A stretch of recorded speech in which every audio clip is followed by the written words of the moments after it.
Selamat datang di X Undercover. Channel ini merupakan perbincangan antara Dr. Jaya dan Pak Franky yang bertujuan untuk edukasi serta menceritakan pengalaman Dr. Jaya sebagai ahli forensik dan patologi. Sekedar informasi terkait jadwal tayang X Undercover yang akan tayang setiap hari Senin, Rabu, dan Jumat. Maka dari itu, untuk mendukung channel ini agar selalu memberikan tayangan yang informatif dan edukatif, kalian bisa dukung kami dengan cara like, comment, subscribe, dan share. Dan selamat menonton! Itu sebenarnya sama, cuman kalau itu dari atas, kalau ini enema dari bawah. Biasanya dari bawah tuh kalau ada yang keras, membatu. Jadi istilahnya itu apa, tinja yang membatu di bawah. Pantesan dok ya kalau kita susah buang air besar, kita pakai udah di dalam WC pakai bidet aja kita semprotin dok ke anus. Oh iya, gampang tuh jadi keluarnya dok. Iya langsung terangsang dia langsung keluar. Oh nggak usah pakai obat ya dok ya? Iya nggak. Tapi kalau mau ngebersihin dalam rangka untuk ke ronsen kan yang paling cepat. Kalau itu kan cuma di ujungnya doang bersih dok ya. Nah jadi itu. Nah sekarang yang dimasukin apa? Pada umumnya dokter cuma masukin air. Air bisa merangsang. Ada juga yang dimasukin minyak. Minyak juga sama. Minyak apa tuh dok? Minyak mineral. Oh bukan minyak goreng ya? Bukan. Minyak mineral itu juga sama. Ada juga yang dia kasihin obat herbal atau apa, whatever, semuanya sama. Sehingga kadang-kadang karena orang-orang tuh sebenarnya bisa jadi nggak sehat loh, Franky, kalau dia sembelit. Maka beberapa orang yang badannya kagak enak, karena racun yang sudah badannya mesti dibuang, diserap lagi sama usus besar. Makanya dia ya kadang-kadang menderita macam-macam gangguan lah. Gangguan penyakit. Nah, ada beberapa dokter kemudian melakukan yang namanya itu sebenarnya terapi, namanya kolon terapi. Kolon itu usus besar dok ya? Iya, kolon terapi. Jadi karena dikasihnya air disebut hidrokolon terapi. Jadi terapi kolon membersihkan, jadi cuci usus lah istilahnya. Usus yang bagian akhir itu yang banyak kotoran dicuci bersih. Caranya dimasukin cairan. Nah itu sampai ada organisasi internasional, Franky. Dokter-dokter yang khusus suka nyuciin usus supaya dia sehat. Tanpa dikeluarin dulu tuh usus dari perut ya dok ya? Hah? Enggak, iya tanpa dicuci dari bawah. Disemprot dari bawah. Nah, itu katanya sih efeknya bagus. Dokter pakai baju kebetulan mirip nih dok sama baju saya dok. Iya, ini ngegambarnya lama nih orangnya. Kotak-kotak lama. Zaman saya kecil-kecil, lebih kecil dok. Ini sebenarnya mau bikin batik dok.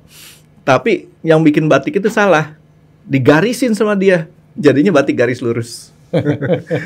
Ini dok, saya kebetulan gini dok, ada ya kemarin ketemu orang tuh ngomong ngebahas masalah lapisan kulit. Nah tapi saya ingat dulu kan pernah ada satu kegiatan kita ya, bikin seperti sumur resapan segala macam ya kan, kan fungsinya kan untuk menyerap air. Iya. Nah ada satu ya memang kalau kita pikir kan dunia kan bumi terlalu luas ya dok ya, dan dia punya ketebalan lapisan permukaan kulit di buminya ini kan berapa lapis gitu kan, sehingga kalau saya sih nggak gampang juga diserap di bagian bawahnya, karena makin ke bawah kayaknya makin keras kan dok ya? Ya di paling bawah itu ada barangkali batu cadas tuh nggak bisa ditembus. Ya. Nah yang lucunya kemarin tuh ada satu orang ngobrol sama saya, ini Toto dia cerita. Masalah usus dok. Ya kita anggaplah usus ini kan punya ketebalan dok ya. Pada saat dia berbicara ada usus bolong, tau nggak di otak saya mikir apa? Apa? Kalau otak itu, kalau si usus itu terima makanan tuh dok, nanti makanannya bolong masuk ke mana-mana tuh dok. Nah ternyata nggak gitu. Nah dokter mungkin bisa jelasin dulu dok, pengertian usus bolong-bolong tuh seperti apa dok? Begini, kalau usus barangkali di awalnya saya mau nanya dulu nih. Usus itu yang kamu tahu usus ada berapa macam usus? Yang saya suka makan sih dok, usus ayam. Ya. Terus usus sapi kecil. Ya. Itu aja dok. Kalau usus sapi justru saya jarang makan. Babat, tahu babat? Tahu. Nah itu masuk usus. Oh. Babat itu adalah lambung. Lambung. Pertama orang kalau masuk leher mulut, terus kerongkongan, bukan tenggorokan ya, kerongkongan, lambung, usus halus, usus besar langsung keluar di bawah. Nah itu usus. Saya pikir dokter nanyanya makanan dok. Oh itu semua makanan, Franky. Iya. Lambung itu babat Nah. gongso. Nah, tahu kan babat gongso? Tadi barusan dimakan dok sama si Pamela tuh. Nah, terus usus halus. Heeh. Yang kamu bilang tuh usus ayam tuh usus halus, Franky. Oh. Usus halus. Jadi urutannya dok, kerongkongan Ah, masuk ke lambung. lambung. Itu babat. Babat tuh dok ya, Ya. yang kayak handuk tuh dok. Ya. Nah, terus? Terus usus halus bagian nyerap. Oh. Makanan ini masuk udah dicerna, dicernanya digigit di mulut, di lambung 2 kali, terus di usus halus diserap. Nah, sisanya baru ke usus besar baru keluar. Oh, yang bagian terakhir itu bagian keluar tuh usus besar. Nah, semuanya dimakan, Franky. Yang usus besar juga dimakan sama orang. Tapi yang Tapi paling walaupun jarang. paling enak tuh babat dok ya. Iya, Padahal dia tuh paling tebal kayaknya dok ya. paling tebel. Dan kalau sapi lambungnya ada 2, Franky. Stereo. Iya. Jadi makanya kenapa disebut mamalia itu pemamah biak. Kenapa?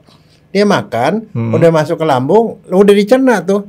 Nanti pada waktu dia istirahat, dia tiduran, dia keluarin lagi tuh. Oh, Gigit lagi, masuk lagi. Jadi dia lambungnya ada 2, Franky. Oh. Nah, kalau ayam, lambungnya namanya tembolok ampla. Ampla. Ampla itu lambung. Enak tuh dok. Ya. Kalau Itu buat saya ampla. lebih enak daripada sapi. Daripada hatinya. Terus? Nah, terus udah gitu kalau ngomong babat nih. Nah, Babat tuh ada 2, ada yang putih, ada yang hitam, Franky. kalau ngomong babat saya serius nih dok, dengerinnya dok. Enggak tahu apa bedanya, Franky. Babat hitam, babat putih. Kalau saya punya perkiraan nih dok ya, Barang yang sama enggak? sama kalau menurut saya. Ya. Yang satu, saya pernah diajarin sih dok masak babat. Yang satu tuh ngebersihinnya benar-benar bersih, terus pakai kapur. Ya. Pakai kapur sehingga dia punya kotoran hitamnya tuh hilang. Ya, tapi kapur juga bikin dia jadi garing, Franky. Oh gitu ya? Iya, dan satu, dari yang hitam bisa jadi putih, Franky. Nah, itu yang saya seneng. Jadi kita ngebayanginnya nggak terlalu jauh-jauh, tapi kalau yang hitam, kita makannya mesti tutup mata karena sebenarnya itu lebih enak, lebih gurih tuh dok. Masa sih? Iya, beneran. Karena dulu saya pernah dibohongin katanya hitam itu karena dikasih bumbunya nyerap. Wah, enggak. Ternyata bukan dok. Jadi sekarang kalau makan yang hitam saya tutup mata tuh dok. Gitu. Gitu. Nah, jadi si babat ini dokter belum terusin tadi dok. Nah, oke. Nah, sekarang masih ngomong makanan dulu nih. Oh makanan, ya udah. Nah, ayam ususnya dia buat apa usus ayam? Ayam usus. Maksudnya dijual. buat si ayam apa buat kitanya Buat dok? kita dong. Oh, jadi duit dok. 500 perak itu satu gini kalau di pasar. Diapain? Di kuning, dibikin usus kuning gitu, dikasih bumbu kuning. Ya, apa lagi? Terus digoreng kan nanti kan. Ada yang digorengnya ada yang digoreng nggak garing, Ah. ada yang sampai garing. Sayang setengah garing lebih enak tuh dok. Karena Oke. masih ya. Kalau garing kan udah sama kayak kita makan kerupuk. Nah, terus kalau yang ususnya pendek-pendek dipotong-potong itu 5 cm atau 3 cm, dibikin apa? Soto kuning, Franky. Soto kuning. Tahu soto kuning nggak? Yang di Bogor. Hah? Di Bogor. Iya, di Yang Bogor. ngetopnya kan Bogor. Di Bogor tuh soto kuning, gitu. Tahu tapi jarang makan Ya, karena dipakein santan terus dikasih kunyit kan. sebenarnya enak tapi malesnya tuh ngantrinya. Jadi saya begitu lihat udah ngantri banyak, udahlah nggak gitu. Nah, jadi sekarang kita lihat lapisannya. Karena gini tergantung fungsinya ya. Kalau kita mulut kan fungsinya dia pakai enzim kan dihancurinnya makanan. Enzimnya amilase dihancurin, mengelola karbo, masuk ke lambung. Nah, di lambung itu selain udah dihancurin sama gigi, di situ dihancurin lagi, diperas. Diperas dikasih bahan kimia di situ asam, Franky. Di lambung kita tuh isinya asam. Asamnya itu tapi itu hebatnya Tuhan ya. Di lambung itu kasih asamnya asam klorida. Kuat banget. pH Jadi 1. kalau asam klorida itu enggak pH-nya 3. 3. 3 sampai 5, maksimal 5. Kalau ditetesin di ubin, bolong Franky, ubin. Tapi di dalam situ dia tidak kenapa-napa. Tapi di lambung itu doang. Jadi di sebelah atas kerongkongan, lambung, di sini ada HCl, di bawahnya itu dia nggak bisa ke bawah dan dia nggak bisa ke atas sebenarnya. Jadi Tuhan tuh udah menciptakan tuh dia itu tahan asam lambung itu selama dia nggak lewat ke lambung. Nah, tuh volumenya di situ berapa mili? Pernah diukur nggak dok? Kalau lambung volumenya sekitar 1 liter. Jadi koplak-koplak di situ udah. Ya koplak-koplak di situ. Tapi kalau dia naik ke atas, naik ke atas, nyemprot ke mulut, itu namanya GERD. Pernah dengar nggak GERD? Nanti sekali waktu kita ngomong soal GERD. Iya. Kan itu jadi akhirnya nanti kita suka kadang suara serak, kadang-kadang batuk pilek melulu, karena itu nyembur ke atas. Itu nggak boleh ke atas, ini dia nggak tahan sama asam. Kalau dia ke bawah, ya nggak ada masalah. Karena kenapa? Begitu keluar dari lambung, kan ada bagian awal dari usus itu namanya usus 12 jari. 12 jari, karena cuma 12 jari. 12 jari dirapetin gitu, Dok. Ya. 12 jari, nah sepanjang usus itu di situ keluar basah. Jadi kalau asam yang ke situ, makanan yang udah campur asam itu, jadi itu asam itu gunanya buat apa? Matiin kuman, kan asam makanan kita udah pasti ada kuman, ada virus, ada apa? Itu dihancurin sama asam. Nah, udah ke bawah tuh udah oke. Dia masuk ke bawah kan bisa ngancurin usus. Makanya di situ dikasih basah. Di 12 jari tadi. 12 jari itu dikasih basah dari pankreas. 12 jari ginian nih, Dok ya. 12 jari di jari ini. Jadi pendek. Kalau orang yang ususnya panjang berarti 12 jari jempol kaki itu, Dok ya. Nah, itu. Nah, setelah dia dikasih dan di situ dikeluarin basah, tapi enzim-enzim buat ngancurin protein. Habis itu baru masuk ke usus halus. Nah, di situ baru diserap. Jadi sampai usus halus tuh boleh dibilang pH-nya dekat-dekat netral ya, Dok ya. Enggak, udah basah. Udah basah. Udah basah. Jadi di usus 12 jari itu berarti basahnya basah kuat banget tuh, Dok ya. Kuat. Nah, jadi itu. Nah, makanya itu dia nggak boleh lewat dari situ. Nah, sekarang karena satu dan lain hal kadang-kadang produksi asamnya berlebih nih. Asamnya berlebih. Jadi akhirnya udah gitu ada satu dan lain hal, misalnya karena orang makannya kagak beres, ada luka sedikit di lambung. Lambung kan ada lapisan-lapisannya. Ada luka sedikit. Nah, asam itu masuk ke luka, nah dia bisa bikin bolong. Nah, kalau dia bolong di bawah lapisannya itu ya ada lapisan bagian atas, bagian tengah. Nah, di tengah banyak pembuluh darah. Nah, kalau dia sampai ke pembuluh darah, dia bisa perdarahan lambung. Jadi orang kalau perdarahan lambung, Frank, dia diam-diam cemburu, dia muntahnya hitam. Muntah ya, bukan batuk ya. Muntah hitam. Kalau muntah hitam artinya lambungnya berdarah. Atau tinjanya berdarah tuh, Dok ya. Kalau di ke bawah tinjanya berdarah. Tapi ke bawah tuh lumayan lama, 24 jam. Kalau muntah itu langsung cepet ya.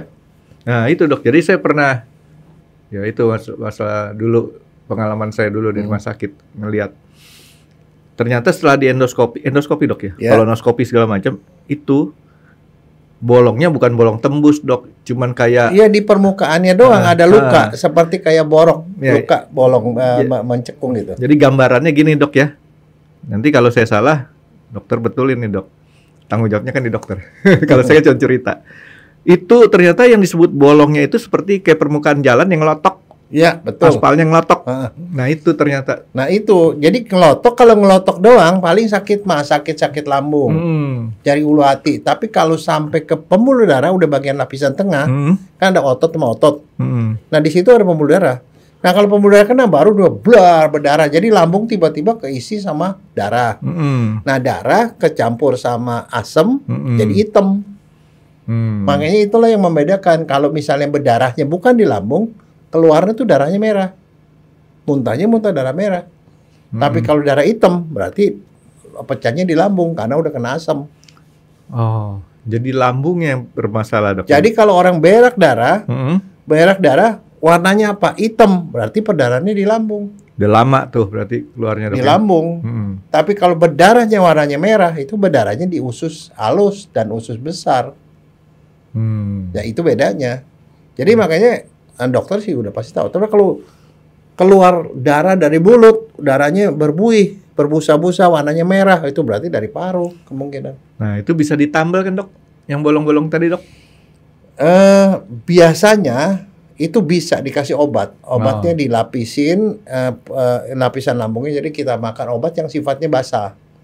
Dilapisin, nanti dikasih obat-obat, kemudian dia akan menutup rapat, selesai. Nah, ini lagi, Dok. Saya nggak tahu itu obat apa bukan, Dok. Dia juga ngomong masalah itu namanya agak lucu, Dok. Yang disebut apa? Kopi. Kopi enema. Itu obat buat itu bukan, Dok? Bukan. Apa lagi itu, Dok? Barang apa? Hubungannya apa tuh, Dok, sama si yang tadi lambung-lambung tadi, Dok? Begini. Nah, sekarang ya itu ada pertanyaan juga. Saya pernah ketemu orang dia ngomong itu, "Dok, sekali waktu bahas dong kopi enema," gitu loh. Ya, saya Itu bilang, kopi? Kopi bener. Kopi beneran? Iya. Nah sekarang ya tapi kita masih lihat dulu nih begini. Kalau enema itu adalah kerjaan dokter. Dari dulu tuh dokter sering melakukan enema, Frank. Enema itu masukin cairan ke dalam anus, ke rektum, ke bagian usus besar, dimasukin supaya orang bisa berak, ngebersihin. Jadi setelah diserap kan masuk usus besar. Usus besar tuh melingkar di atas ini, begini. Ya kayak huruf U terbalik gitu ya. Nah di sepanjang situ tuh kan isinya sebenarnya setelah diserap di situ bagiannya tuh bagian nyerap lagi yang masih ada cairan air apa segala macam diserap supaya sepanjang itu dibusukin. Jadi jangan sampai kamu makannya daging keluar daging, makan sayur keluar sayur, itu artinya proses nggak beres kan. Berarti si kopi ini bukan ini dok ya, bukan untuk nyembuhin si bolong-bolong usus tadi ya? Enggak. Nah jadi kalau di usus itu proses pembusukan. Segala macam makanan apapun kalau udah masuk ke situ udah diserap berarti udah nggak ada zat gizinya kan. Nah sama dia diserapin airnya sampai kemudian dibikin masanya dari encer terus dibikin sampai jadi kental. Akhirnya terakhir begitu udah sampai di rektum bagian bawah usus besar, ya kita buang air. Nah buang air udah bentuknya udah semua sama kuning. Jadi udah jadi massa itu jadi apapun bentuknya jadi kayak begitu mestinya. Nah. Sebelum dokter lanjutin nih dok, ternyata dok kulit gabah ataupun apa itu nggak bisa terurai juga dok ya? Ada beberapa yang memang nggak bisa terurai. Contoh nih dok, dokter suka makan bubur kacang hijau. Ya. Bubur kacang hijau kan dia punya partnernya tuh biasanya si ketan hitam. Kalau bubur kacang hijau kita makan, ya udah gabung jadi satu sama yang lain kan keluarnya kan. Tapi si ketan hitam itu kalau kita makan dok, keluarnya tuh kadang-kadang masih ada butir-butirannya juga tuh. Sebenarnya mestinya enggak, Franky. Cuman ada beberapa. Jadi kalau sampai begitu udah pasti pencernaan kita karena ada kurang beres, Franky. Misalnya contoh ada orang kan dia makan kangkung, keluarnya kangkung. Berarti proses itu tidak terjadi. Ya bisa mungkin ngegigitnya, ngegayamnya, mengunyahnya kurang efektif. Di lambung kurang efektif, di usus halus itu kurang efektif. Nah, sekarang kalau kita ngomong misalnya di usus besar tuh bagian cuma nyerapin air supaya dari sisa makanan yang encer ditarik airnya supaya menjadi kental kemudian baru dibuang. Jadi sebenarnya udah ke bawah itu mestinya kalau kita buang air mestinya bentuknya massa. Oh, udah padat dok, udah ya? Padat. Setengah padat. Nah, kalau di situ prosesnya kagak beres, keluar itu masih encer, itu yang namanya disebut diare. Encret, diare. Itu jalannya kecepatan lagi. Belum sempat diserap dia ini. Nah, sekarang tapi itu ada dua. Begitu dia masuk diserap kan jadi padat kan? Nah, ada beberapa orang karena kebiasaan dia jadi susah berak, Franky. Namanya sembelit. Orang normal tuh 1 hari buang air 1 kali. Nah, orang sembelit tuh bisa 3 hari, 4 hari nggak berak-berak. Begitu keluar kayak batu, Franky. Keras sampai mesti ngeden. Nah, itulah salah satu nanti penyebab orang wasir. Kalau kayak begitu, dia berarti penyerapannya bagus tuh dok? Bukan bagus, dia kelamaan di saluran pencernaan. Mestinya yang namanya buang air itu prosesnya dari kita makan sampai dia keluar itu 24 jam. 24 jam, jadi artinya setiap hari kita mesti buang air. Karena kita nggak mungkin nggak makan kan. Setiap hari harus buang air. Kalau dia nggak buang air harus lebih dari 1 hari, namanya sembelit. Nah sekarang saya mau nanya nih, balik lagi nih. Pengetahuan umum, Franky. Tokoh mana yang dia itu sering kali sembelit sampai bikin dia suka panas, suka marah-marah, ngamuk gitu. Ini film kartun kan dok? Ya. Iya. Siapa? Ya tokoh film kartun kan dokter, soalnya tokohnya bukan tokoh yang bisa hidup. Loh, tapi soalnya itu secara nyata disebut. Dia itu penderita sembelit, dan kalau dia bilang sembelit dia marah, Franky. Siapa sih dok? Mamanya Shinchan. Ya. Tapi kemarin saya hari Minggu dok, saya nonton itu 1 harian di RCTI itu dok. Doraemon tuh berapa jam nggak tahu, tapi saya tontonin aja sampai lupa makan segala macam. Tapi ya itu, Shinchan kadang-kadang suka kelompat tuh. Jadi itu urusan dokter Jaya dah. Enggak, tapi mamanya Shinchan itu sembelit. Dan saya kalau dibilang dia, ini kayak mama nih kalau lagi marah-marah, dia bilang, mama gara-gara sembelit sih, mamanya marah tuh. Jadi orang sembelit tuh bisa bikin orang emosi, Frankie. Tahu nggak kenapa? Ini kan isinya racun semua tuh kalau udah di dalam usus besar itu kan makanan. Jadi kalau diserap-serap lama-lama, jadi sebenarnya ini racun-racun ini nempel terlalu lama di bagian dinding dalam usus besar. Itu bisa bikin kanker, Frankie. Bikin kanker. Dan satu lagi, kalau dia begitu keras, saban kali dia buang air, saking kerasnya, dia bikin prop di bawah. Masanya udah keras, tapi nggak keluar-keluar. Akhirnya dia ngeden. Orang ngeden bisa kena serangan jantung, Frankie. Satu yang kedua bisa wasir. Nah kan sekarang ada obat ya dok ya, yang disodomi pakai disemprot gitu sud. Itu ada yang bentuknya gel, ada yang bentuknya kayak peluru. Peluru namanya suppositoria, tablet buat anus. Dimasukin jebres, terus dia jadi minyak, langsung keluar. Kalau propnya udah keluar berarti obat itu lancar. Jadi karena ada seperti kayak ada prop aja, kayak tutup itu botol wine. Dimasukin itu terus. Masukin truk, dia langsung keluar. Begitu propnya keluar. Iya bener tuh, waktu saya masih kecil pernah dikasih sama dokter yang kayak gituan tuh. Ini namanya suppositoria, sup. Kalau dokter tulisnya SUPP, sup. Itu obat memang buat itu. Nah itu obat buat pencahar. Enema tadi, balik lagi ke enema tadi nih. Si enema tadi nih dok. Enema itu adalah tindakan kedokteran. Dokter nih masukin cairan ke dalam usus besar lewat anus untuk supaya ngelancarin berak. Pakai suntikan? Bukan suntikan, selang. Seperti kayak selang infus. Jadi ini ada ke botol, diisi cairan, ada selangnya itu dikasih minyak sedikit, dicolok ke anus, dimasukin kira-kira 4 cm sampai 10 cm lah. Dimasukin, terus orangnya berbaring, miringnya ke kiri. Kakinya meringkel gitu, kakinya ke lututnya ke dada. Dalam posisi itu dimasukin selangnya, ini dikeluarin, airnya dipencet, cus masuk.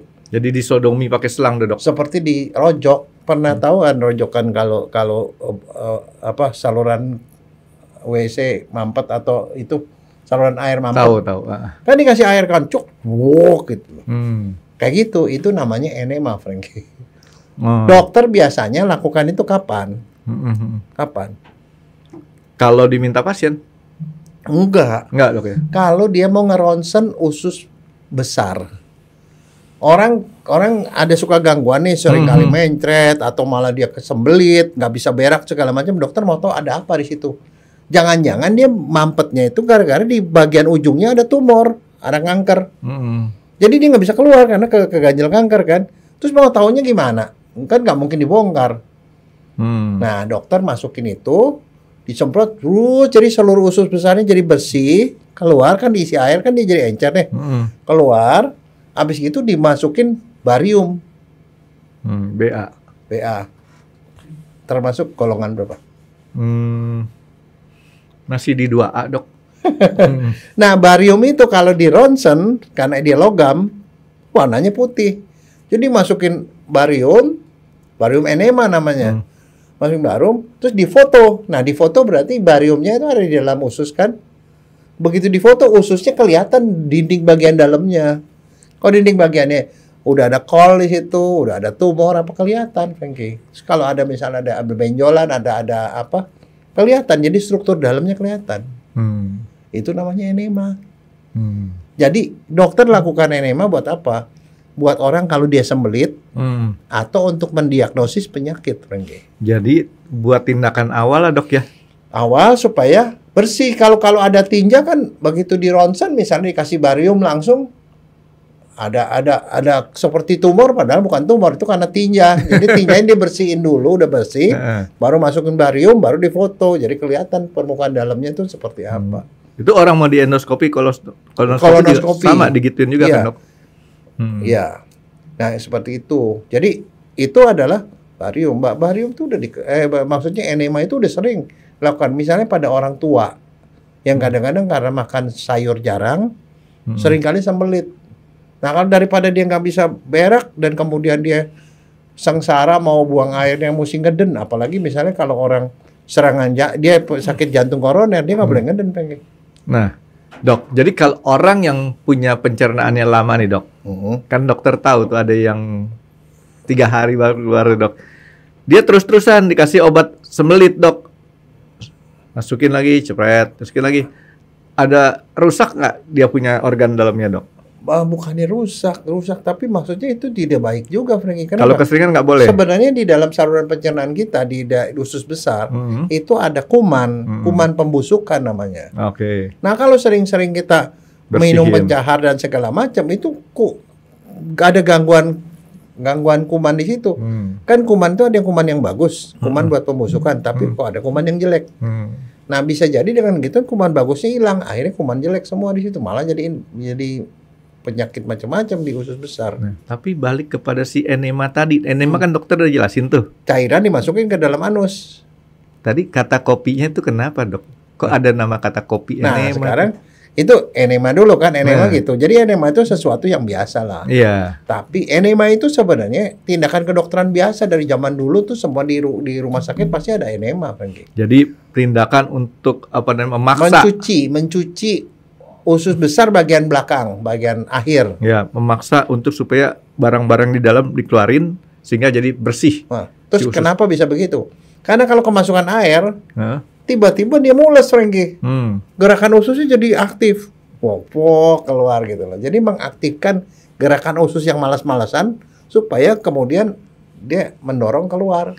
Berarti kalau kita cuma masukin air doang, dok, kan nanti kan bisa membuat reaksi si perut Iya, usus. mules. Nggak apa-apa tuh dok ya kalau Nah, cuma air doang ya dok. Ya? Ada beberapa orang nih kalau bukan buat tujuan bersihin, beberapa orang yang sangat peka. Jadi sebelum mau buang air, kalau pagi-pagi kan orang biasanya nyetor ke belakang. Dia minum air dulu 1 gelas gede. Udah begitu langsung mules. Itu sebenarnya sama rangsangan dari atas. Ada orang tertentu yang kalau dia minum kopi pagi-pagi langsung dia mules buang air. Jadi memperlancar buang air. Atau minum susu dok? Iya. Minum susu. Jadi itu sebenarnya sama, cuman kalau itu dari atas, kalau ini enema dari bawah. Biasanya dari bawah tuh kalau ada yang keras, membatu. Jadi istilahnya itu apa, tinja yang membatu di bawah. Pantesan dok ya kalau kita susah buang air besar, kita pakai udah di dalam WC pakai bidet aja kita semprotin dok ke anus. Oh iya, Gampang tuh jadi keluarnya dok. Iya, langsung terangsang dia, langsung brok keluar. Oh nggak usah pakai obat ya dok ya? Iya, enggak. Tapi kalau mau ngebersihin dalam rangka untuk ke ronsen kan Oh. yang paling cepat. Kalau itu kan cuma di ujungnya doang bersih dok ya. Nah, jadi itu. Nah, sekarang yang dimasukin apa? Pada umumnya dokter cuma masukin air. Air bisa merangsang. Ada juga yang dimasukin minyak. Minyak juga sama. Minyak apaan tuh dok? Minyak mineral. Oh bukan minyak goreng ya? Bukan. Minyak mineral itu juga sama. Ada juga yang dia kasihin obat herbal atau apa, whatever, semuanya sama. Sehingga kadang-kadang karena orang-orang tuh sebenarnya bisa jadi nggak sehat loh, Frankie, kalau dia sembelit. Maka beberapa orang yang badannya kagak enak, kenapa? Karena racun yang sudah badannya mesti dibuang, diserap lagi sama usus besar. Makanya dia ya kadang-kadang menderita macam-macam gangguan lah. Gangguan penyakit. Nah, ada beberapa dokter kemudian melakukan yang namanya itu sebenarnya terapi, namanya kolon terapi. Kolon tuh usus besar dok ya? Ya, kolon terapi. Jadi karena dikasihnya air disebut hidrokolon terapi.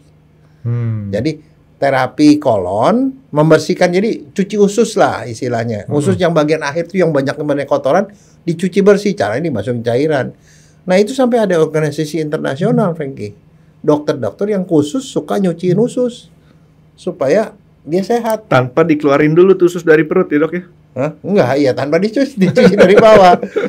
Disemprot dari bawah. Nah, itu katanya sih efeknya bagus, tetapi sejauh ini bahkan di jurnal kedokteran, bukan jurnal, di buku kedokteran, kalau kita dari dokter biasanya tuh ada buku penyakit dalam namanya Mac Manual.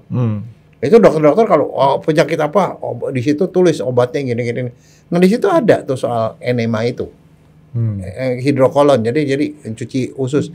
Itu dari tahun 1917 sudah ada, Frankie. Jadi artinya memang dikenal lama, tapi setelah 1972 itu hilang itu bagian itu. Jadi ternyata kalau mobil masuknya ke car wash, ini ke dokter yang colon wash gitu dok ya. Iya. Jadi hidrokolon terapi itu namanya. Nah, dimasukin air. Nah, kemudian ada berkembang, ada jadi itu tahun 1917. Jadi untuk nyuci usus itu kedokteran lama lah. Sebelum Perang Dunia Pertama tuh dok. Iya. Nah, iya Perang Dunia Pertama 1914 sampai 1918. Berarti di tengah-tengah Perang Dunia Pertama. Habis begitu pada tahun 1930 ada dokter yang bilang efeknya lebih bagus kalau yang dimasukin tuh kopi. Kopi bukan lewat apa dimasukin di bawah. Kopi itu masuk lewat atas dok. Nah itulah makanya keluarlah kata yang tadi kamu ngomong itu namanya coffee enema. Nama profesornya, dokternya namanya Dr. Gassner. Jadi disebut terapi Gassner. 1930 tuh akhir dari perang Diponegoro, dok. 25 atau 30 ya? 25-30. Jadi si dokter ini itu ketemu sengaja atau dia penelitian atau nggak sengaja sebenarnya kalau nggak tahu. Kalau dia sendiri sih katanya sih buat ngobatin kanker katanya. Dokter apa tadi dok? Gassner. Jadi besok ada kopi Gassner jangan-jangan nih dok. Kayak kopi luwak ya? Iya kan? Kopi luwak. Nah, mungkin orang nggak tahu kopi luwak, kamu ceritain apa tuh? Kopi luwak ya. Kalau kopi luwak yang beneran nih dok ya. Jadi gini, luwak itu binatang seperti ya tikus yang besar. Kucing ya? Lebih karena kucing atau musang lah. Musang. Ya karena mirip-mirip sih. Karena moncongnya kan gitu, moncongnya ada lancip. Dia gede lah, ya kan, 60 cm. Tikus yang gede ada juga dong. Nah, si musang ini atau si luwak ini hobinya makan biji-bijian yang sudah mateng. Terutama biji kopi. Jadi kalau dia nyari biji kopi ke pohon-pohon, dia cari yang udah mateng. Si petani zaman dulu kan susah tuh cari yang udah mateng nggak mateng. Dia kalau udah dimakan sama si luwak itu kan berarti kan biji kopi udah mateng. Nah nya si luwak itu dok yang dijadiin. Nah masalahnya kenapa kok nggak bisa lewat ke belakang itu bijinya? Ya nggak, ya sih cuman mau dapetin kulitnya kali ya. Bukan, biji kopi itu luarnya itu dagingnya seperti kayak mangga. Dagingnya tuh lembek, itu yang bisa dicerna. Bijinya nggak bisa dicerna. Yang dicerna tuh bagian luarnya. Ini bijinya keluar di belakang. Jadi yang di bagian belakang cuma tinggal dicuci-cuci dapatnya biji kopi yang sudah tua. Tambah harum lagi tuh dok. Karena proses dari si musangnya tadi. Jadi tapi itu harganya mahal. Coba kalau pergi deh ke supermarket. Mahal dok, mahal banget. Itu 300 sampai 400 ribu lebih loh. Saya ratusan ribu lah. Kalau kopi biasa kan puluhan ribu cuma. Saya nggak keluar duit dok, dibayarin dok. Jadi nggak tahu harga. Enggak, tapi kamu sendiri ngerasain pernah coba kopi luwak? Saya nggak terlalu bisa bedain, tapi yang saya suka sih Robusta, karena kalau yang Arabica itu kan rada asam ya dok ya, kalau nggak salah ya. Kalau Robusta saya masih bisa enak. Yang saya tanya kopi luwak, kamu pernah coba nggak? Apa bedanya sama kopi biasa? Nggak tahu tuh dok. Harganya doang yang beda.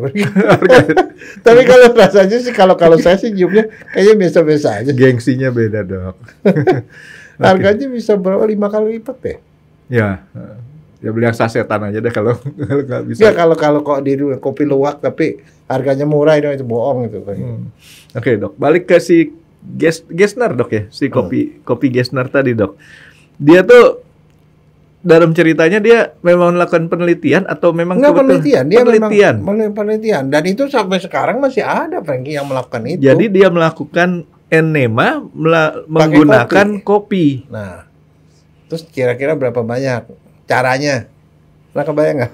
1 gelas kali dok ya kan kalau kita iya enggak. Jadi 3 sendok makan kopi, dikasih air 1 liter, dididihkan sampai 15 menit.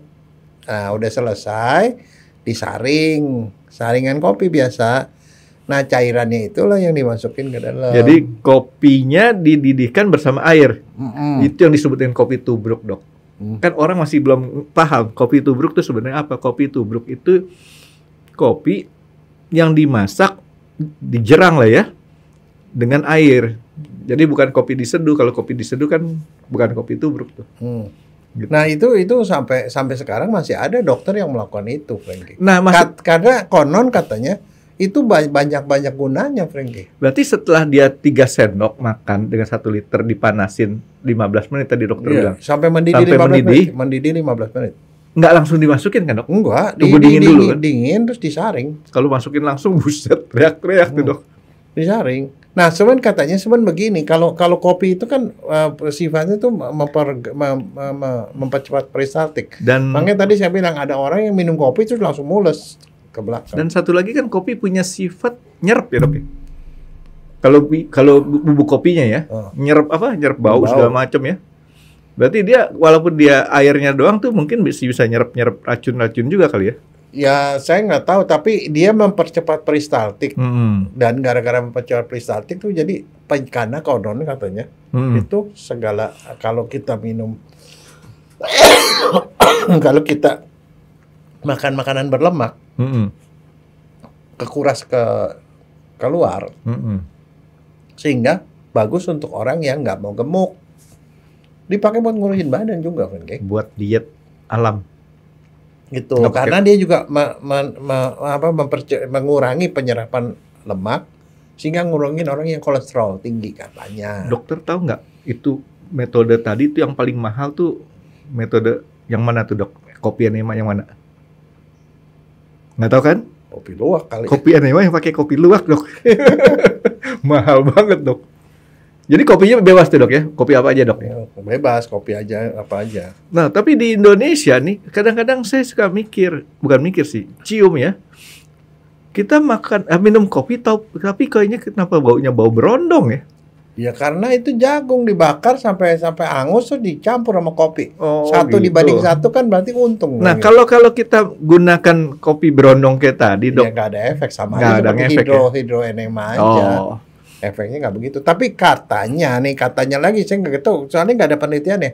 Ada orang bilang ada jadi pro dan kontra soal efektivitas kopi enema itu. Ada yang bilang ini bermanfaat, ada yang bilang enggak. Yang bilang bermanfaat bilang habis setelah digituin dia badannya segar, imunitasnya jadi lebih baik. Karena konon katanya itu selain dia melancarkan peristaltik gerakan usus, dia merangsang pankreas, empedu untuk keluarin dia punya cairan empedu. Nah, cairan empedunya itu akan ngancurin lemak. Jadi efeknya itu. Makanya yang tadi dokter bilang, jadi dipakai buat keperluan diet juga. Ya, nah satu lagi, jadi orang gemuk juga katanya bisa kurus karena dengan cara dia cepat-cepat dibuang kan nggak sempat banyak diserap makanan. Ya, walaupun saya itu di lambung ya, maksudnya di usus besar ya, bukan di itu. Tapi begini. Ada juga yang bilang klaim bahwa itu dia bisa meningkatkan glutathione. Glutathione itu salah satu antioksidan. Glutathione. Katanya bisa meningkatkan glutathione, tapi penelitiannya juga nggak ada. Belum ya. Cuman yang jelas kalau ditanya apa aman nggak? So far sih aman. Ada perhimpunannya kan? Bilang aman, tidak kopi ada apa-apa. enema ini boleh dibilang sudah dilakukan penelitian dan itu aman. Aman, tetapi efektivitas wallahu alam. Itu loh. Nah sekarang apakah benar? Tapi secara subjektif. Tapi dari logika sih masuk akal kan dok? Yang tadi dia kerjain si dokter Gessner itu. Sebenarnya begini, ada orang yang bilang sebenarnya kalau melakukan seperti itu, apakah setiap orang boleh melakukan? Boleh melakukan sendiri, itu loh yang jadi masalah. Nah itu baru saya mau tanya dok. Kalau misalkan kayak begitu kita udah tahu, kan langkah-langkahnya sederhana sekali dok. Ya ini kalau saya sebagai awam kan tuh beli kopi 1 ons aja bisa dipakai buat berapa kali buat itu kan. Ngerjainnya gampang, tunggu dingin, terus kemudian kita gampang-gampangannya ya nggak usah pakai selang, pakai suntikan itu kita masukin. Nggak bisa, mesti lumayan dalam Frankie. Kalau di luar ya ambrol keluar. Masuk berapa senti itu selang dok? Nah jadi gini, ini kan kalau mau beli kantong enema ada di apotek ada kantongnya, dimasukin cairannya di situ. Ya air juga bisa kan, kalau di rumah sakit kan pakai air atau minyak. Terus ada selangnya. Tapi pakai airnya air yang steril nih dok ya, jangan pakai air yang. Nah terus kan selangnya gini, kalau untuk masukin begitu biasanya gini, masukin yang penting orangnya sudah kencing dulu, dia baring, ya bukan canda ya, baring ke arah kiri, kakinya meringkel ke atas. Kiri kanan boleh bebas nggak sih dok? Nggak boleh, mesti ke kiri. Kenapa ke kiri tuh? Kiri, ya, tunggu tuh. Kiri tuh jadi kita ke kiri ke sini ya dok ya? Miring ke kiri. Ke sini ya? Nah, miring kiri, keringkel kakinya, dengkulnya dinaikin. Nah, itu selangnya itu ujungnya kan ada tutupnya kan, dibuka tutupnya. Dikasih vaselin kasih dulu. minyak, vaselin, masukin 10 cm, Frankie. Jadi artinya masuk ke dalam. Kan di luar ada klep. Nggak bisa keluar. Kalau di luar kan ambrol. Ini mesti masuk lewatin klep. Diisiin tuh bisa dibiarin aja dia mengalir. Bisa juga ditekan. Tapi dibiarin juga dia biarin mengalir ke dalam, paling makan waktu sekitar 10 menit. Jadi kalaupun ada gelembung udara nggak ada masalah kan? Nggak ada masalah. Nggak kan seperti diusus. darah ya. Nah, begitu dia udah masuk, udah gitu diam aja. Tungguin. Biasanya sebelum setengah jam, dia orangnya jangan bangun. Dia tiba-tiba mules, mau ke belakang, terus buang air. Waktu buang air tuh keluar semua.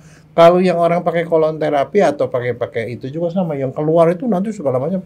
Kadang-kadang yang udah sampai hitam-hitam atau tuh keras-keras gitu keluar semua, bersih. Tapi yang sekarang jadi masalah itu di daerah usus besar itu banyak pembuluh darah, Frankie. Jadi kita masukin sesuatu ke dalam, itu langsung masuk ke darah juga. Jadi kopi itu masuk ke dalam darah bisa. Nah, kalau setelah dihitung 30 menit nggak keluar apa-apa, itu something wrong, katanya harus dibawa ke rumah sakit. Nah, makanya nih ada satu nih yang udah dikasih tahu nih nama FDA ya. Tindakan ini sih aman, tapi efektif apa enggak walau alam. Enggak ada penelitiannya ya, soalnya pernah ada yang melakukan penelitian. 20 penelitian soal hidroterapi dan segala macam itu efektivitasnya diragukan. Belum ada bukti kuat. Tapi dia relatif aman. Tapi harus dikerjakan oleh tenaga yang terampil, artinya nggak boleh sembarangan. Sebaiknya oleh tenaga terlatih, mungkin perawat bisa, tenaga terlatih. Satu, kedua kalau dalam 30 menit itu nggak ada efek atau tiba-tiba ada efek samping. Efek sampingnya tuh ada beberapa orang yang jadi bisa mual, apa. Nah itu ya harus ke rumah sakit. Karena kenapa? Ada bahayanya sedikit sebenarnya. Kalau orangnya wasir, itu nggak boleh di enema, Frankie. Kenapa? Ya, itu pembuluh darah. Udara itu pembuluh darah. Mau corojok itu bisa kerojok, bisa berdarah, malah jadi gawat. Kalau ada tumor di situ nggak boleh. Dan satu lagi, orang habis begitu bisa aja dia kemudian jadi mencret-mencret, gangguan elektrolit, dehidrasi. Ya, buat orang-orang yang hipersensitif atau apa. Tapi artinya apa? Ya sebaiknya sih dilakukan di tempat dokter, di klinik atau di rumah sakit. Walaupun beberapa orang yang udah biasa nih keluarga suster misalnya dikerja di rumah, oke aja. Tapi kebanyakan yang melakukan itu klinik. Jadi artinya kan kalau kita melakukan enema dengan kopi tadi, dok, ada resikonya. Tapi kan dokter bilang tadi ada yang pakai hidro. Kalau pakai hidro kan air. Resikonya kecil, dok. Kan cuman air doang. Iya, yang ditakutkan adalah kalau prosedurnya tidak steril, tidak bersih. Ini nyodok usus, malah ususnya jadi luka. Malah jadi infeksi usus, namanya kolitis. Usus besarnya infeksi. Gitu loh. Itu aja yang ditakutin. Jadi selama kalau misalnya orang udah terbiasa sih ya mungkin tidak masalah. Jadi artinya harus terdidik dengan benar, dok ya. Ya jadi ya itu. Jadi sekarang ya itu. Cuman ada satu larangannya. Apa, dok? Yang kopi udah keluar lagi jangan minum, Frankie. Ya. Nanti dianggap kopi luwak lagi. Justru saya mau bilang, kalau ternyata luwak aja bisa ngasilin kopi enak, berarti orang itu juga harusnya kasihnya jadi enak. Iya, masalahnya orang itu kagak makan biji kopi utuh, Frankie. Kalau luwak tuh makan karena yang luarnya tuh manis, Frankie. Maksudnya yang kulit luarnya itu memang enak gitu loh. Oke, dok. Jadi kan kita tadi ngobrol masalah solusi terhadap bagaimana kita ngebersihin usus nih, dok ya. Dengan enema, salah satu enema itu gunakan kopi enema. Nah, sekarang kalau saya sih ngelihat daripada solusi tadi, yang saya mau cari tahu bukan solusi adalah bagaimana pengobatannya, tapi kita mencegahnya nih, dok. Nah, itu bagian itu yang paling penting. Nah jangan sampai terjadi sembelit. Oke. Gitu. Sekarang gini ya, itu selalu diawali, kenapa orang kok bisa sembelit, Frankie? Ya kan sebabnya dulu. Ada orang yang memang dia punya metabolismenya lama. Salah, karena dia tidak belajar bagaimana, itu namanya ada toilet training namanya. Anak kecil itu harus diajari. Karena anak kecil tuh gak suka buang air, Frankie. Setiap kali mandi pagi, dia disuruh duduk di situ. Mau berak apa enggak, kamu berak. Dikasih minum, berak. Setiap kali, jadi kalau udah kebiasaan, usus pun juga jadi punya kebiasaan. Setiap pagi dia mules, buang air. Nah itulah sebenarnya pangkal-pangkal di awal itu kenapa orang nggak sembelit. Si Miko sama si Mol aja saya ajarin, Dok. Nah, tahu nggak, Frankie? Ada orang-orang tertentu yang punya hobi nih. Ke WC bawa buku, malah bikin perpustakaan di dalam buku WC. Sekarang nggak pakai bawa buku, Dok. Bawa handphone. Handphone diliatin lama. Gitu. Maksud dokter kelamaan kan di WC-nya, Dok, ya? Iya, tapi maksudnya gini, saking itu adalah menjadi ritual yang biasa, dia tuh seneng berlama-lama. Karena kenapa? Kalau baca buku, pada waktu kita buang air, ada yang keluar, ada yang masuk. Masuknya lebih cepat. Coba deh. Percaya nggak? Kan dia cuma bawa buku doang. Masuk. Oh, maksud dokter belajar gitu, Dok. Itu kan ada bencana berhubungan, Frank. Yang dia masuk, ini keluar. Ya kan materinya beda, Dok. Enggak sih. Jadi kalau saya perhatikan, terutama cowok nih, Dok, ya, itu ngerokok di WC. Iya, karena itu adalah nikmat di situ. Sebenarnya kenikmatan utama di waktu orang buang air pada waktu proses buang airnya itu, Frank. Saya tuh Ada kelegaan. Saya tuh nggak kebayang ya, Dok, ya, karena saya nggak ngerokok ya. Baunya nyampur tuh, Dok, bau rokok sama bau tinja aja, Kalau Dok. orang normal kagak bau, Frankie. Ada orang yang buang airnya bau, tapi ada juga yang nggak bau. Kalau kita habis makan duren, makan pete, kan Itu bau. pencernaan kamu nggak beres. Nggak beres ya. Enggak. Kalau yang namanya benar pencernaannya, gigitnya 32 kali, Frankie. Kan bisa dibilang 32. Dihitung ke Ditinggal bawah tuh. Ditinggal bis, Dok, kalau kayak gitu. Enggak, kalau 24 jam begitu, itu pasti masa tinjanya itu bagus, Frankie. Nggak keras, nggak lembek. Nah, jadi orang itu satu. Jadi adalah toilet pertama, training. Toilet training. Jadi orang itu dibiasain Toilet buang. training setiap hari waktu bangun pagi, habis mau mandi, nongkrong, minum air segelas, air putih, nongkrong. Mau berak nggak berak nongkrong. Tiap hari kalau dilakukan setiap hari, lama-lama setiap hari buang air. Nah itu lancar, Frankie. Yang masuk itu buang lancar. Nah itu nggak bakal sembelit. Nah sekarang pertanyaannya, kenapa anak-anak suka nahan berak? Takut Karena sama pagi-pagi guru. pagi-pagi tidak disuruh buang air. Nah dia mau buang air di anak SD, TK. Kalau buang air di sekolah, siapa yang nyebokin, saya mau nanya lagi. Gurunya. Iya, gurunya. Lama-lama kan dia malu. Saban kali gitu dia malu. Udah gitu mungkin juga gurunya juga nggak ini. Nah, pernah dengar nggak? Ada orang tua yang geli sama nyebokin anak sendiri, geli? Saya nggak tahu sih, tapi Ada. kalau Ada. saya mah Dia nggak mau nyebokin anaknya. Dia semprot-semprot aja. Semprot-semprot dari jauh. Jadi kadang-kadang anak setelah buang air tuh, ya kadang-kadang masih kotor di bawah. Nah, jadi itu sebenarnya dia harus diajarin pada waktu anak masih sebelum sekolah. ada orang tua yang kayak gitu tuh, Dok, ya. Ada. Saya aja laki-laki aja, anak saya cebokin, Dok. Jadi orang tua itu harus selalu nyebokin anak yang bersih, sehingga anak tuh ngerasa yang namanya buang air itu sesuatu yang normal, tidak geli dan segala macam. Dan itu harus dibiasakan setiap pagi. Nah, jadi setiap pagi minum air bagus tuh, karena selama tidur kan tidak minum. Biasa kencing tuh warnanya kuning. Minum air, dia mules, buang air. Nah, kalau itu dibiasakan nggak bakal sembelit, satu. Yang kedua, harus dibiasakan, nah ini cara makan. Waktu anak pertama kali kan, anak kan minumnya susu. Kemudian mulai dikasih pengganti susu kan, pasti. Bubur. Mau bubur, apa segala macam. Nah, pada waktu dia bubur itu, kalau saya sih dulu anak saya, segala macam saya masukin. Ayam, hati ayam, daging ayam, terus kemudian sayur apa. Jadi dia dari awal tuh udah ngerasain segala macam gitu loh. Ini masalah makanan buat anak kecil nih, Dok.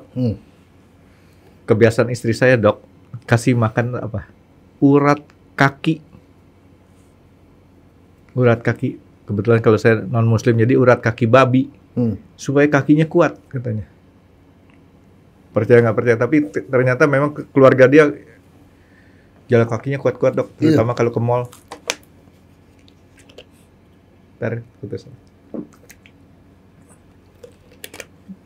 Terutama kalau ke mall dok, jalan kaki dia dok, nggak capek-capek, cuman bahaya buat kita dok. Kenapa? Kita ngapain kalau ke mall, nunggu ini kelamaan. Oke, jadi kayak gitu dok ya, dia punya apa nih?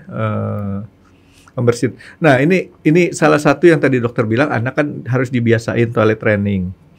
Problemnya nih dok, sebenarnya bukan problem. Jadi artinya cebok itu kan ada dua macam, cebok basah dan cebok kering. Kemarin saya baru pulang dari berkunjung berjalan-jalan. Nah di negara itu dok, itu nggak ada air buat bilas, nggak ada air buat cebok. Yang ada kan cuma kertas tisu, gitu kan. Nah itu buat kita orang-orang yang nggak biasa kan, jadi kan terus terang ya saya ngerasa higienisnya kurang ya dok ya, ngebersihinnya. Pengaruh nggak dok? Ya pengaruh dong. Jadi artinya anak kadang-kadang kalau mau buang air dia segen, nggak mau karena nggak nikmat habis gitu. Ya barangkali lengket-lengket dan segala macam. Jadi dia tuh nggak nikmat. Nah makanya itu harus dibuat tuh sesuatu yang bersih. Dan satu lagi sembari toilet training itu kita ajari kalau perempuan. Semprot yang dari depan itu yang saya bilang. Nah kalau nggak ada semprotan yang tadi saya bilang, saya kan baru ya itu pulang. Ya yang namanya budaya, kita mau ngapain kan. Jadi nariknya dari depan ke belakang kali dok ya. Iya. Nyosotnya tuh Iya. dok. Nah jadi itu satu. Yang kedua tuh tadi yang saya bilang apa, makanan. Makanannya harus banyak serat. Banyak serat apaan? Buah, sayur. Buah, sayur. Sayur apa aja? Buah yang banyak tuh pisang, alpukat, nanas, mangga boleh. Jadi itu serat. Jadi kalau dia banyak serat. Tapi satu lagi kalau misalnya nggak doyan apa? Dikasih oatmeal. Havermut. Oatmeal itu kan ada yang bentuknya biskuit, ada yang bentuknya kita bikin sendiri kan pakai Gampang bikin. Iya kan, cuma dikasih ke air doang kan. Kalau saya Havermut tuh pakai susu. Jadi susu saya rebus, saya didihin, udah matang susunya, saya cemplungin Havermutnya, kasih gula pasir secukupnya, udah enak tuh dok. Nah kalau Havermut begitu, salah satu efeknya ini karena seratnya tinggi. Kalau kita makan banyak minyaknya ikut keluar lagi. Jadi minyak nggak diserap, jadi ngurangin, mencegah kegemukan juga gitu loh. Dan itu bagus buat jantung. Jadi harus minum banyak, minum air putih. Jadi toilet setiap hari, minum air putih, makanan berserat, sayur, buah, oatmeal, biji-bijian, kacang-kacangan tuh bagus buat pencernaan. Olahraga. Nah sekarang ada orang yang saking udah dia suka jarang buang air. Jadi kalau kita jarang buang air otomatis jadinya keras. Itulah jadi sumbernya sembelit itu. Orang kurang minum juga sama, sembelit harus banyak minum. Jadi pertama toilet trainingnya harus benar. Kedua asupannya harus benar nih dok. Ya. Supaya nggak jadi sembelit. Nah banyakin makan makanan berserat itu dok ya. Sebenarnya kan nasi kan juga kan banyak seratnya juga kan dok ya? Iya. Gitu kan dok ya? Nah itu udah cukup kan kalau kita? Sebenarnya itu udah cukup ya. Ya itu harus dijadiin kebiasaan gitu. Tapi begini, kalau orang tuh sering-sering dia buang air gitu, ada orang yang saking udah kebiasaan emang udah susah melulu gitu, dia minumnya jarang. Akhirnya dia minum pencahar, Frankie. Ada beberapa obat yang bisa dipakai buat pencahar, sengaja supaya buat berak. Tapi itu kalau terlalu sering nggak bagus buat usus, nggak bagus. Pencahar tuh apa? Ingat nggak? Ya pencahar obat untuk kuras-kuras juga kan dok? Pernah ingat nggak garam Inggris? Iya. Nah, garam Inggris itu kayak garam gitu ya, diminumin, sampai gitu langsung mules keluar. Itu buat ngebersihin, tapi dibersihin lewat atas.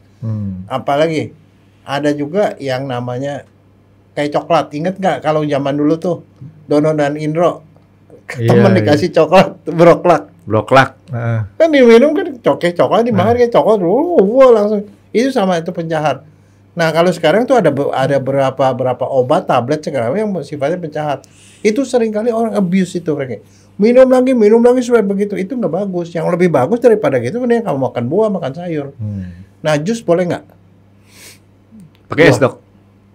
Enggak, jus boleh, tapi jusnya itu kalau bisa makan buahnya langsung lebih bagus. Kenapa? Misalnya jeruk lah. Iya, Kalau serat. para cuma cairannya doang, Frankie. Nggak Kamu ada dapat seratnya, vitaminnya, nggak ada seratnya. Hmm. Makan jeruk ya jeruk asli.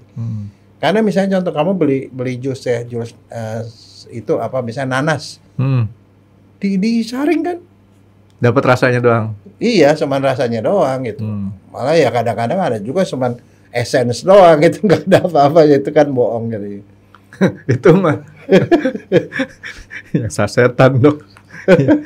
Habisnya mau murah tapi mau enak gimana? Nggak bisa. Nah itu sekarang kalau misalnya kita sembelit makan buah dan itu harus rutin atau cuma sesekali doang? Harus rutin, Frankie. Karena kita mesti makan serat antara 32 sampai 37 gram setiap hari. Itu lumayan banyak. Artinya kalau makan buah ya satu piring buah lah. Kalau sayur ya lebih banyak lagi mestinya. Nah kalau kamu kurang banyak gimana? Ya kadang sekarang kayak berapa tuh ada banyak kayak produk-produk yang katanya mengandung serat. Serat sayur, serat apa tuh dibikin tablet atau dibikin seperti kayak sasetan gitu di itu nih.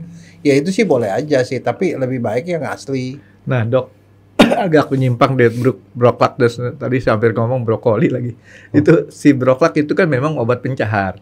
Tapi kan kalau kita minum obat cacing, sebenarnya obat cacing mesti minum cacingnya, Dok, ya, bukan kita ya. Iya. Nah, itu obat penghancur cacing itu bisa buat nguras juga nggak, Dok? Enggak. Beda? Enggak, dia makan obat cacing dia buang air biasa aja, dia nggak pengaruh ke beraknya. Oh. Dia cuma cacingnya ikutan dibikin, dia nggak nongkrong. Kalau enggak ya cacingnya itu pada nempel-nempel di dinding lagi. Kita buang air, cacingnya tetap nongkrong di dalam. Jadi dengan minum obat cacing itu pengeluarannya biasa. Ya, cuman tapi si cacingnya mabok. Ada yang mabok hancur, ada yang nggak cuma mabok doang, jadi hidup-hidup keluar. Jangan yang hidup-hidup, Dok. Itu pengalaman kurang bagus tuh, Dok. Nah, jadi tadi dokter udah sebutin solusinya, terus kemudian pencegahannya. Pencegahannya mulai dari toilet training sama si makan makanan lagi. Nah, sekarang kalau kita minum susu ataupun kebanyakan makan lemak, itu kan pengaruhnya sama tuh, Dok. Ya, sebenarnya gini, ada beberapa orang yang rada-rada intoleran dengan laktosa. Laktosa itu adalah gula yang terdapat di dalam susu. Nah, itu membuat dia tuh cepat-cepat tubuh bilang, ini masuk barang bahaya nih. Langsung dipercepat dia, cepat keluar. Ya kadang-kadang orang bisa pakai itu. Ada beberapa orang yang tidak tahan dengan soya. Itu kedelai. Dia minum air kacang itu susu kedelai langsung mules. Nah, itu bisa dipakai juga. Nah, itu sebenarnya efek. Itu lebih aman kan, Dok, kalau yang kayak gitu kan, Dok? Iya. Jadi artinya kan kita makanan biasa dimakan, bukan makanan yang nggak biasa dimakan. Ya daripada kalau menurut saya sih daripada dicolok-colok di bawah. Tapi ada beberapa orang yang merasa nyaman.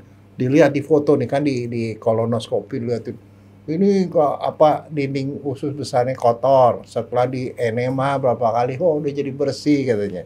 Tapi bersih gitu kalau misalnya ya sering-sering dibegituin, itu nanti flora usus besar itu maksudnya cairan pembusukan tuh kumannya banyak. Dia bisa ngancurin. Selain ngancurin itu kuman itu ngasilin vitamin B12 lagi. B kompleks dihasilkan B12. Dia akan diserap. Nah, kalau itunya jelek gimana? Nah, salah satu yang ditambahkan lagi pada penjaga apa? Probiotik. Probiotik itu yang kita makan tuh kuman, kuman yang bagus buat usus besar. Kita makan, nanti di situ dia akan yang kuman yang bagus itu akan menekan kuman yang jelek.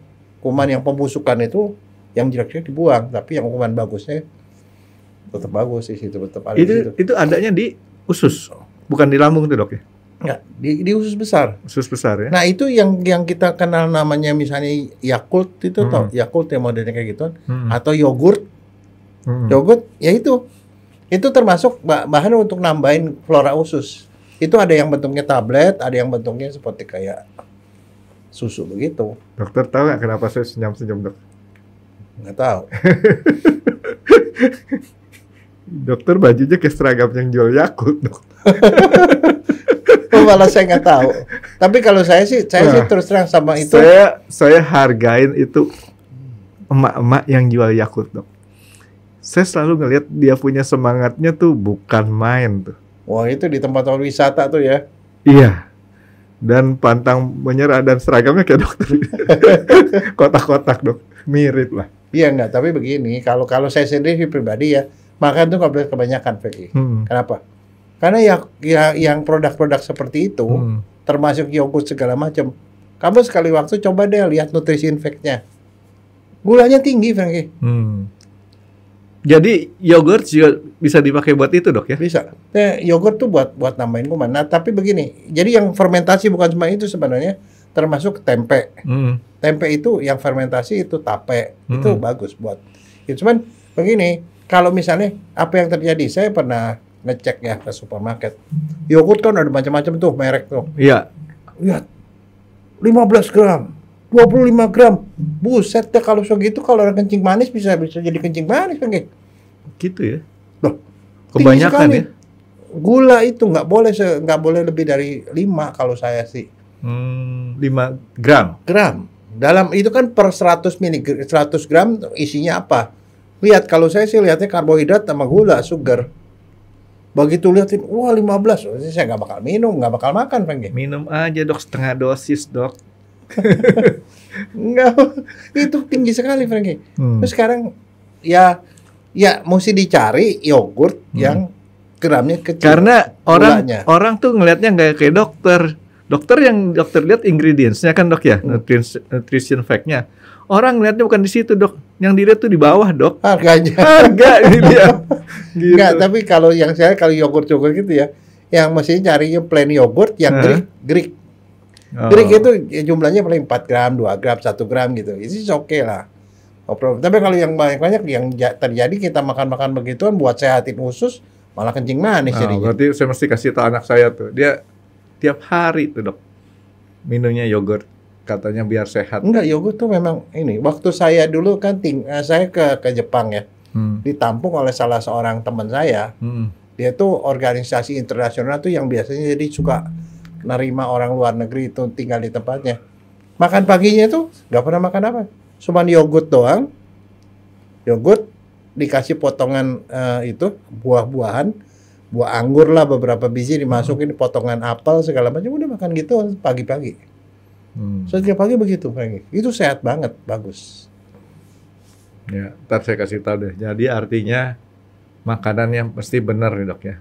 Dan kalau yogurt yang benar nggak manis, Franky. Kalau yogurt tuh udah dicampur ada buah ini itu udah pasti kagak beres dah komposisinya. Percaya sama saya. Kalau yogurt yang benar yang enak itu ya, yogurt yang asam rasanya, nggak ada manis-manisnya sama sekali. Karena saya bukan pencinta yogurt, jadi saya dokter ngomong apa saya aminin aja, dok. Nggak tahu. Gitu.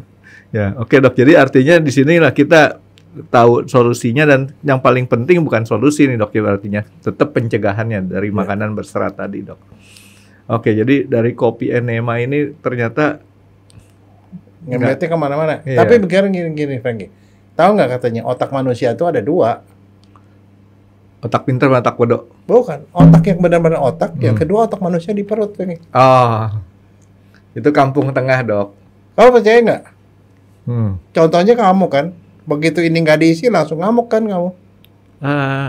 Itu berarti otaknya langsung protes, Franky. Itu otak keduanya kelaparan soalnya.